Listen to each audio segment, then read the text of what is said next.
Hello. ये video आपके legal history के यूनिट 2 का सब टॉपिक 5 का है और इसमें हम देखने जा रहे हैं कि 1981 के बाद जो पहला सिविल कोड प्रिपेयर किया गया था चीफ जस्टिस एलिजा एम्पे और गवर्नर जनरल वॉरेन हेस्टिंग्स के प्रयासों के बाद, तो उसका इंडिया की लीगल हिस्ट्री में क्या कंट्रीब्यूशन रहा। जैसा कि हमने पहले भी बात की थी कि इस सिविल कोड को इंडियन लीगल हिस्ट्री का एक बहुत बड़ा लैंडमार्क कहा जाता है, क्योंकि इस सिविल कोड के आने के बाद इंडियन लीगल हिस्ट्री में कुछ इम्पोर्टेंट चेंजेस हुए और उन चेंजेस को हम इस वीडियो में डिस्कस कर रहे हैं। तो जो पहली बात है वो ये है कि सदर दीवानी अदालत के एस्टेब्लिशमेंट के बाद इसे पूरे फुल पावर्स दिए गए और इन पूरे पावर्स देने के बाद सदर दीवानी अदालत की वजह से जो सिविल जस्टिस का एडमिनिस्ट्रेशन था वो सेंट्रलाइज्ड हो गया और ये सदर दीवानी अदालत बस गवर्नर जनरल इन काउंसिल के तरफ ही जवाब दे था, उसको ही आंसर करना इस कोर्ट का काम था।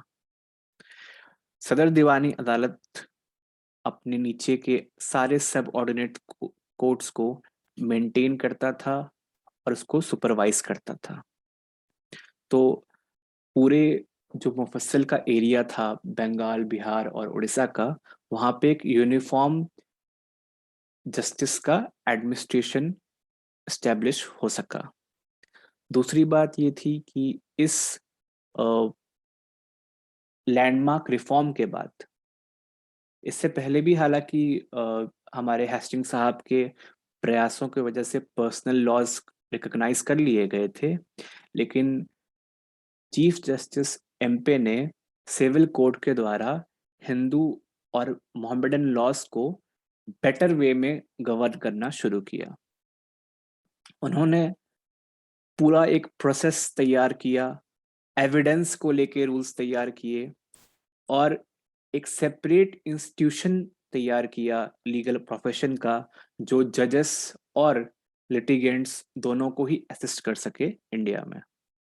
और इसीलिए इस सिविल कोड को एक बहुत इम्पोर्टेंट रोल प्ले करते हुए देखा जाता है जुडिशियल प्रोसेस को और बेटर करने में इंडिया में। तीसरी जो सबसे इम्पोर्टेंट चेंजेस आए वो था recognizing the principles of separation of judiciary and revenue।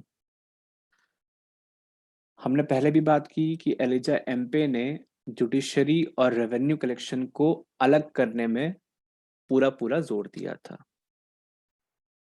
उनका मानना था कि जो सदर दीवानी अदालत है उसका एस्टेब्लिशमेंट पूरा इंडिपेंडेंट और इम्पार्शियल हो जुडिशरी के लिए, और इनके साथ ऐसे रूल्स दिए गए कि सदर दीवानी अदालत जो है कंपनी के काम करने वाले जमींदार्स, तालुकदार्स और फार्मर्स जो रेवेन्यू कलेक्शन के काम के लिए अपॉइंट किए गए हैं, उनको भी अपने जुरिस्डिक्शन के अंदर रखेंगे।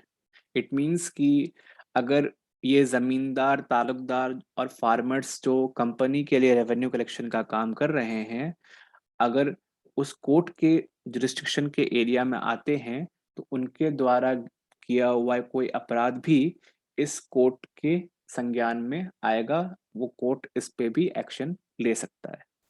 तो ये कुछ इम्पोर्टेंट चेंजेस थे जो फर्स्ट सिविल कोड के इंट्रोडक्शन के बाद इंडिया के जुडिशियल सिस्टम में किए गए थे। तो इस वीडियो के लिए इतना ही। नेक्स्ट टॉपिक के लिए नेक्स्ट वीडियो पे मिलते हैं। Thank you.